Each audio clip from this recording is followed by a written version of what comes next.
आज एक problem discussion करने जा रहे हैं, जेई एडवांस का क्वेश्चन है। तो क्वेश्चन का एक बार बैकग्राउंड बता देते हैं तो थोड़ा क्लियरिटी आ जाएगा। तो क्वेश्चन क्या है वो एक बार आप देख लीजिए कि क्वेश्चन ये है, ठीक है। क्वेश्चन ये दिया हुआ है, जो आप पढ़ सकते हैं तो पढ़ लीजिए, और नहीं तो हम इसको एक्सप्लेन करते हैं डायग्राम के थ्रू, तो ज़्यादा क्लियरिटी आएगा। तो सबसे पहले क्या करते हैं, हम क्वेश्चन आपको बताते हैं कि फिगर के थ्रू, ठीक है। फिगर ड्रॉ करते हैं सबसे पहले। तो कहा गया है कि अपने पास एक टावर है, तो लेट्स की इट इज अ टावर, ये एक टावर है। टावर के पास हम ये ड्रॉ कर रहे हैं, ये हमारा क्या है, एक्स एक्सिस है, ठीक है। ये हमारा क्या है, एक्स एक्सिस है। ये जो टावर का हाइट दिया हुआ, ये गिवन है 10 मीटर दिया हुआ है। टावर का हाइट जो है वो 10 मीटर दिया गया है। एक बार बैकग्राउंड समझिए। यहाँ से आपको क्या करना है कि बुलेट फायर करना है। तो आप एक बार जब बुलेट फायर करते हैं वो ऐसे हॉरिजेंटल फायर करते हैं, और एक जो और शॉट लीजिएगा वो क्या करते हैं, एंगल के साथ फायर करते हैं। तो सवाल क्या है वो एक बार समझते हैं। तो एक तो आपने हॉरिजेंटली फायर कर दिया, तो हॉरिजेंटल फायर किया बुलेट को, ठीक है। दूसरा जो बुलेट है वो क्या कर रहा है, कुछ एंगल के साथ फायर हो रहा है, तो ये एंगल बना दिया जा रहा है। तो ये एंगल कितना बन गया, 60 डिग्री का एंगल बन गया। अब ये जो बुलेट फायर किए हम, तो बुलेट इस तरह के पाथ को फॉलो करते हुए ऐसे यहाँ पे आएगा, और ये जो बुलेट का पाथ है ये भी इस तरह से जाएगा और यहाँ जा करके कोलाइड कर जाएगा। तो मान लीजिए कि इस पॉइंट पे जा करके ये कोलाइड कर गया, तो मान लेते हैं कि ये मेरा कौन सा पॉइंट है, पी है। तो पूछा जा रहा है कि इसका एक्स और वाई एक्सिस क्या होगा, ये बता दीजिए, ठीक है। पहला पार्ट ये पूछा गया है। थोड़ा डायग्राम को और अच्छे से कर लेते हैं। तो ये तो तुम्हारा वर्टिकल हाइट हो जाएगा, यहाँ से यहाँ तक वर्टिकल हाइट हो जाएगा वाई। ये तुम्हारा कौन सा एक्सिस हो गया, तो ये तुम्हारे पास वाई एक्सिस हो गया है। तो एक फायरिंग ऐसे की गई, एक एंगल के साथ फायर किया, दो शॉट लिया गया है, ठीक है ना। और जाकर के वो पी पॉइंट पे जाकर के वो कोलाइड कर जा रहा है, ठीक है। सवाल तो बैकग्राउंड क्लियर हो गया। अब समझिए जरा सा कि यदि ये पूरा 10 मीटर है तो ये डिस्टेंस कितना हो जाएगा, 10 - y हो जाएगा, ठीक है। अच्छा बात है। अब बात ये है कि यहाँ जो बुलेट है ये ए बुलेट है, और ये जो बुलेट है ये कौन सा है, बी बुलेट है। इसको यहाँ तक जाने में एज्यूम करिए कि टाइम कितना लग गया, टी लग गया। तो इसको भी एक नया टाइम लगेगा, तो इसको टाइम लग गया टी प्लस टी डैश। कौन वाली बुलेट को भाई, बी वाली बुलेट को, ठीक है। क्लियर है, इतना तक तो आपको क्वेश्चन का बैकग्राउंड समझ में आ गया होगा। ठीक है, चले आगे का पार्ट हम एक बार हैंडल आउट करते हैं। तो आप क्या कीजिए, कुछ एनालिसिस कीजिए। तो एनालिसिस में क्या स्टार्टअप कीजिए कि आप इसके वाई एक्सिस का पहले एनालिसिस कीजिए, वाई डायरेक्शन का। तो यदि वाई करते हैं तो हम नॉर्मल सा बात करेंगे क्या कि मेरा यू वाई क्या हो जाएगा, तो 0 हो जाएगा, सही है। एक्सलेरेशन ऑफ ए वाई कितना हो जाएगा, 10 मीटर पर सेकेंड स्क्वायर। ये बुलेट हम ए की बात कर रहे हैं, ठीक है ना। और ए बुलेट का वाई डायरेक्शन स्टडी कर रहे हैं, ठीक है। दूसरा है कि डिस्टेंस एस वाई क्या हो जाएगा, एस वाई हो जाएगा आपका 10 - y हो जाएगा, ठीक है। आपके पास रटा रटाया फार्मूला है, एस वाई बराबर क्या होता है, U Y T plus half A Y into T square. S Y तो आपको दिया हुआ है, 10 y दिया हुआ है, तो आप क्या लिखेंगे यहाँ पे, 10 - y इक्वल टू, ये तो आपका पूरा 0 हो जाएगा, तो बचेगा 1/2 10 × t²। आप इसको लिखोगे क्या, 10 - y इक्वल टू 5 t², और इसको इक्वेशन मान लेते हैं कि ये हमारा इक्वेशन जो है वो फर्स्ट इक्वेशन है। जिस तरह से आपने हॉरिजेंटल मोशंस का स्टडी करना है यहाँ पे, तो एक तो आपने वाई डायरेक्शन में स्टडी कर लिया, तो एक्स डायरेक्शन भी स्टडी करोगे। तो आप एक्स डायरेक्शन में यदि स्टडी करते जाते हो, तो डिस्टेंस बराबर क्या हो सकता है, वेलोसिटी।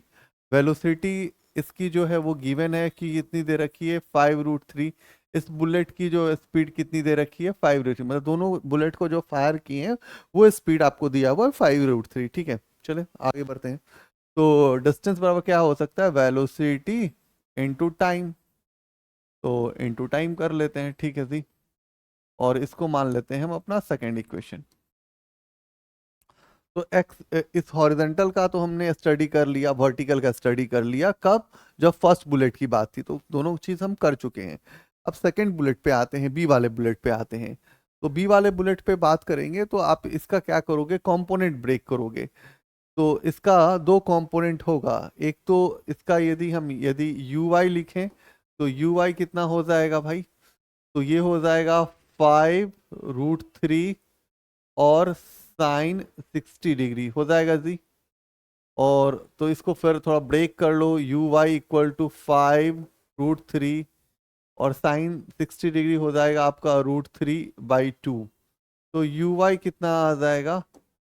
ये तो 15 मतलब 7.5 मीटर पर सेकेंड स्क्वायर आ जाएगा। ठीक है, आपने यू आई निकाल लिया। अब आप इसका एक्स कंपोनेंट भी ब्रेक कीजिएगा, तो यू एक्स निकालिएगा तो कितना हो जाएगा?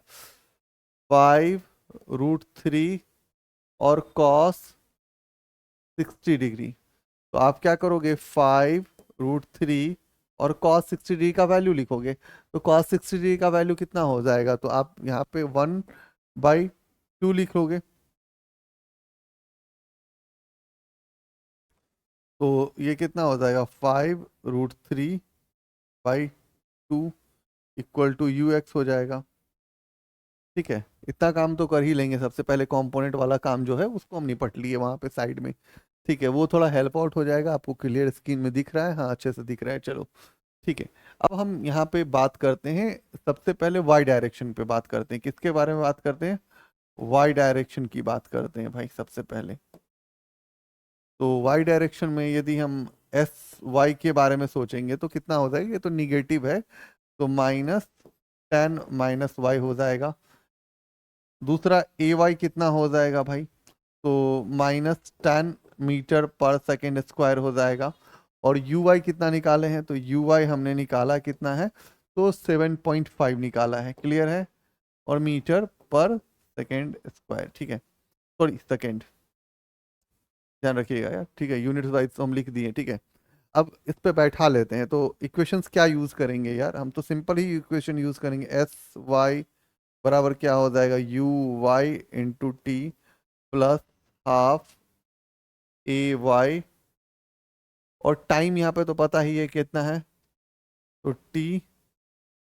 यहाँ पे टाइम हम जनरली फॉर्मूलाज में लिख रहे हैं, तो यदि आपको यूज करना है तो हम इसको एक काम कर देते हैं, थोड़ा समझने के। टी डबल डैश है, तो टी डबल डैश और यहाँ क्या हो जाएगा, टी डबल डैश का होल स्क्वायर हो जाएगा। समझाने के लिए लिख रहे हैं, ठीक है, टी डबल डैश का होल स्क्वायर।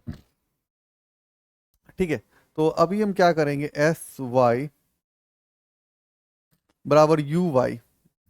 यू वाई कितना है? आप एस वाई का वैल्यू आपको पता है, तो वो भी आप डेबिट कर लीजिए। कितना दिया हुआ है? तो -10 - y है। यू वाई कितना है? तो 7.5 है। और यहाँ पे क्या लिखेंगे, टी प्लस टी डैश। ठीक है, अब क्या है, प्लस प्लस 1/2, ये तो -10 हो जाएगा।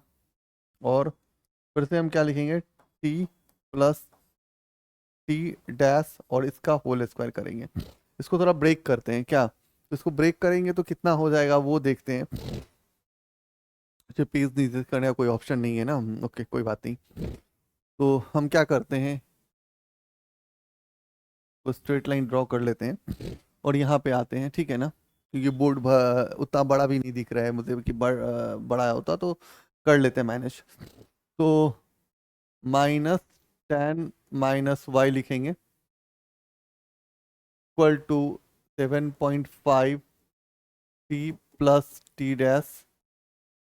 और ये तो हो जाएगा -5 और क्या हो जाएगा, टी प्लस टी डैश का होल स्क्वायर। ठीक है जी, इसको इक्वेशन मानिए ये फर्स्ट सेकंड थर्ड, तो इसको थर्ड इक्वेशन ले लीजिए, इसको तीसरा इक्वेशन ले लीजिए, तीसरा नंबर ले लीजिए।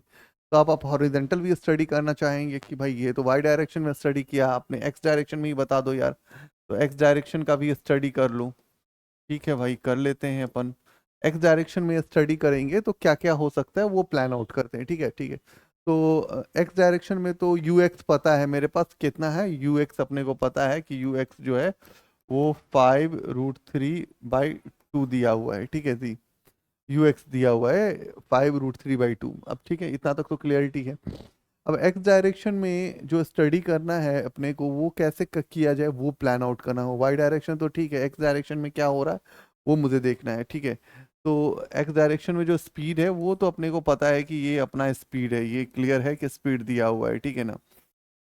अब डिस्टेंस की बात की जाए तो एक्स डायरेक्शन में जो डिस्टेंस है वो यदि हम एजम्स करे थे, यहाँ पे पहला पार्ट जब लिए थे एक्स लिए थे, तो डिस्टेंस एक्स ही लिखते हैं। डिस्टेंस बराबर क्या होगा, velocity 5√3/2 into T plus T dash, ठीक है।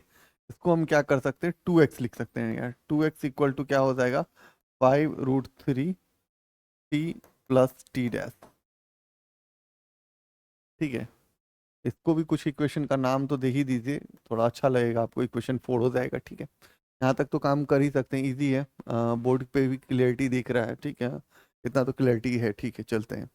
अब कुछ कुछ काम करते हैं, काम कैसे कर सकते हैं वो सोचते हैं। तो देखो कि एक्स में एक रिलेशन है यार, अपन रिलेशन ढूंढते हैं यार थोड़ा, तो दैट्स की हेल्पफुल होगा अपना। तो एक्स में एक रिलेशन दिख रहा है, देखो आप ध्यान से देखना यार, ये एक रिलेशन दिख रहा है। तो यदि यहाँ से टी का कुछ कर सकते हैं, करने का प्लान करते हैं, तो एक्स का वैल्यू इतना है, तो ये 2x लिखा हुआ है, तो यहाँ पे डेबिट कर लो, टू तो टू छोड़ दो, और x के जगह क्या लिख लो, 5√3 और t लिख लो, चलेगा। इसको भी मल्टीप्लाई करते हैं, ठीक है थोड़ा। तो ये कितना हो जाएगा, 5√3 t हो जाएगा प्लस 5√3 t डैश हो जाएगा। तो इसको इससे मल्टीप्लाई कर देते हैं, तो ये tan√3 और t हो जाएगा, और ये माइनस इधर आ जाएगा, तो ये कितना हो जाएगा, 5√3 t equal to 5√3 t dash. तो यार ये तो घट उठ के कितना हो जाएगा, t इक्वल टू कितना हो जाएगा, t डैश हो जाएगा। तो एक और इम्पॉर्टेंट इंफॉर्मेशन तुम लोगों को मिल गया कि t डैश के साथ t equal to t dash हो रहा है, मतलब कि यहाँ पे जो टी डैश है वो किसके बराबर है, टी डैश किसके बराबर है, तो टी के बराबर है। एक इंफॉर्मेशन जो तुमको जरूरत था वो बन गया। अब ये T equal to T dash लगाए हो, तो यहाँ वाला जो इक्वेशन है, कौन वाला इक्वेशन, इक्वेशन थर्ड वाला, उसमें थोड़ा काम कर सकते हैं। वो जो दो दो अननोन फैक्टर्स हो रहा था वो हमें परेशान करता, तो उसको बचने के लिए हम क्या करते हैं कि उस इक्वेशन के साथ थोड़ा कॉपी पेस्ट वाला काम करते हैं, ठीक है। तो अभी कॉपी पेस्ट करते हैं, ये बोर्ड तो पूरा भर गया है, तो वो इक्वेशंस को मुझे लिखना पड़ेगा, ठीक है ना। तो ऐड करते हैं slide.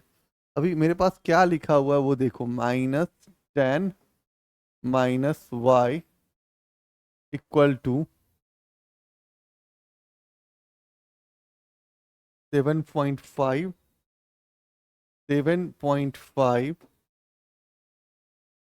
T plus T dash -5 into T square होगा ना, तो टी प्लस टी डैश और इसका होल स्क्वायर। अभी अभी पता क्या चला है कि टी इक्वल टू सर्दी टी डैश होता है, ओके, ठीक है, बहुत अच्छा है। ओके, और y से रिलेशन और भी कोई इक्वेशंस दिखे तो दिख जाए।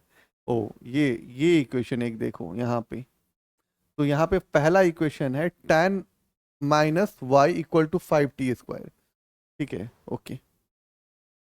तो tan - y इंटू 5t², तो यहाँ पे साइड में हम लिख करके रखते हैं tan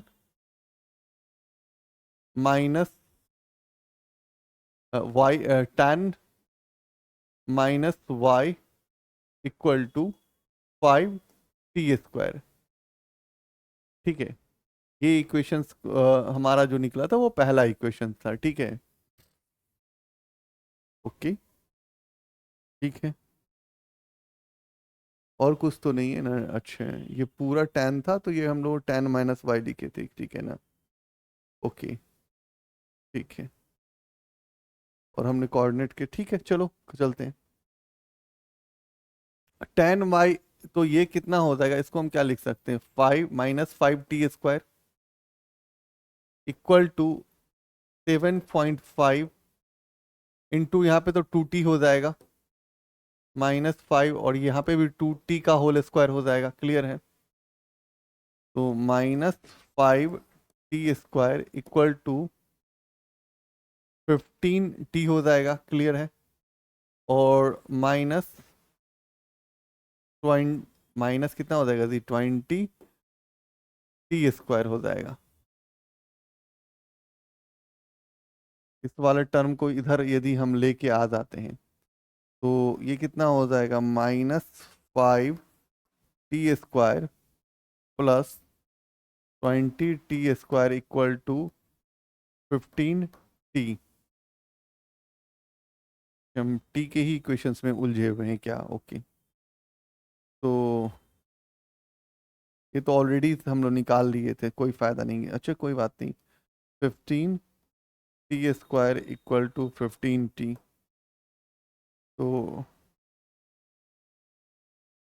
t इक्वल टू कितना हो जाएगा, 1 सेकेंड हो जाएगा। चलो t का भी वैल्यू भी पता चल गया, t कितना आ जाएगा, 1 सेकेंड आ जाएगा। चलो कोई बात नहीं, उलझे नहीं थे हम लोग, t का वैल्यू निकाली, टाइम कितना लगा उसको आने में, तो 1 सेकेंड लगा। ठीक है, चलो ये तो कर लिए। अब तुमको कोऑर्डिनेट चाहिए था ना, तो पहले तो तुम निकाले थे x कोऑर्डिनेट चाहिए, तो x इक्वल टू तुमने ही बोला कि 5t² सर निकाले हैं, तो यार t का वैल्यू तो तुमको कितना दिया हुआ है क्वेश्चन में, 1 दिया हुआ है। तो x इक्वल टू कितना हो जाएगा, 5 × 1 हो जाएगा, तो ये कितना हो जाएगा, 5 सेकेंड हो जाएगा। यदि y के साथ जाना था तुमको, तो y कोऑर्डिनेट कितना था ये तुमको निकालना है, तो आपने लिखा है क्या, tan - y equal to 5t²। Equation divert कर देते हैं क्या, tan - y इक्वल टू 5 हो जाएगा ये। अब ये वाला टर्म जो है, इसमें से किसी एक टर्म्स को इधर शिफ्ट कर दो, तो ये यदि इधर लेके तुम आ जाते हो तो कितना हो जाता है ये, 5, यहाँ पे 5√3 था, सॉरी आप ध्यान दिए देना होगा आपको, ये 5√3 था स्पीड में दिया हुआ, ठीक है ना। तो यहाँ पे √3 था, तो आप यहाँ पे लिख लेना यार 5√3, और t का वैल्यू 1 कर लोगे तो ये कितना हो जाएगा, 5√3 हो जाएगा कोऑर्डिनेट। और यहाँ पे जो इक्वेशन लाओगे तो ये तो 5 बच जाएगा, 5 इक्वल, और y इधर चला जाएगा तो y इधर चल जाएगा। तो x कोऑर्डिनेट जो हो गया, x कोऑर्डिनेट कितना हो जाएगा, x कोऑर्डिनेट हो जाएगा 5√3, क्योंकि हम इक्वेशन देख नहीं रहे थे तो हम डायरेक्टली लिख रहे थे यहाँ पे। तो ये बता दे कि जो इक्वेशन है, ये x वाला जो इक्वेशन, फर्स्ट इक्वेशन जब निकालते हैं, x इक्वल टू स्पीड क्या था, स्पीड कितना था, 5√3 इंटू टाइम था ना, तो इसको सही कर लेते हैं, या 5√3 इंटू टाइम था। तो यदि यहाँ से t का वैल्यू 1 डालोगे तो x कितना आ जाएगा, तो x कितना आ जाएगा, 5√3। ये लिखने में थोड़ा प्रॉब्लम आया है, बट इसको ध्यान से समझ सकते हो, क्योंकि हमें लगा कि क्वेश्चन में कंसंट्रेट कर रहे थे तो वो पार्ट कभी मिस आउट कर जाता। तो ठीक है चलो, उसको डैमेज कंट्रोल किया गया है। ठीक है चलो, अब कहते हैं कि y वाला कौन सा है, तो y का वैल्यू कितना है, इतना है। तो आपके पास p पॉइंट पे कोऑर्डिनेट लिखना है, तो y कितना हो जाएगा भाई, 5 हो जाएगा। अब यदि क्वेश्चंस में आइएगा तो ये P पॉइंट है, यहाँ पे आपको कोऑर्डिनेट लिखना है, तो x कोऑर्डिनेट कितना हो गया, 5√3, y कोऑर्डिनेट कितना हो गया, 5 हो गया। तो यही तुम्हारा राइट आंसर होगा। तो क्वेश्चन को सॉल्व करने के लिए वे स्टाइल क्या यूज करते हैं, वो एक बार बोर्ड से मैंने क्लियर करके आपको देखिए, स्क्रीनशॉट रख सकते हैं। दूसरा पेज ये था कि हम इक्वेशंस में टाइम निकालते हैं। टाइम निकालने के लिए बस था कि किसी एक इक्वेशन को पकड़ के चलते हैं, क्योंकि T equal to T dash हो जाता है। फिर हम क्या करते हैं, एक्स और वाई का जो दो हमारे पास इक्वेशंस होता है उसको यूटिलाइज करके एक्स और वाई कैलकुलेट कर लेते हैं, तो अपना काम बन जाएगा। तो आज के लिए थैंक यू, और नेक्स्ट वीडियोस में थोड़ा कमेंट कीजिए, और आपको कुछ और क्लैरिटी चाहिए क्वेश्चंस में तो बताइए, किसी और टॉपिक्स का यदि आपको डील करवाना है क्वेश्चन, तो आप हमको मैसेज आउट कीजिए, देन की वी विल डू इट। आपके पास भी कोई अच्छा क्वेश्चन हो तो आप व्हाट्सअप कर सकते हैं, व्हाट्सअप नंबर मेरे यूट्यूब चैनल पे दिया हुआ है, नहीं है तो फिर एक बार मैं लिख भी देता हूँ यार, कोई ऐसा नहीं है कि बहुत ज़्यादा ये है। 9631976880। आपके पास कोई भी अच्छा क्वेश्चन हो और आपको उसका सॉल्यूशन ढूंढ रहे हैं, और आपको कुछ उसमें करना हो तो आप कर ले सकते हैं। और मेरा नाम निकुंज माधव है, ऐसे बेसिकली लोग एन माधव जानते हैं, ठीक है। शाम को हम आपका क्वेश्चन सॉल्व करके भेज सकते हैं, या आप उसका वीडियो चाहते हैं तो वीडियो भी मिल जाएगा। तो ठीक है भाई, थैंक यू, थैंक यू।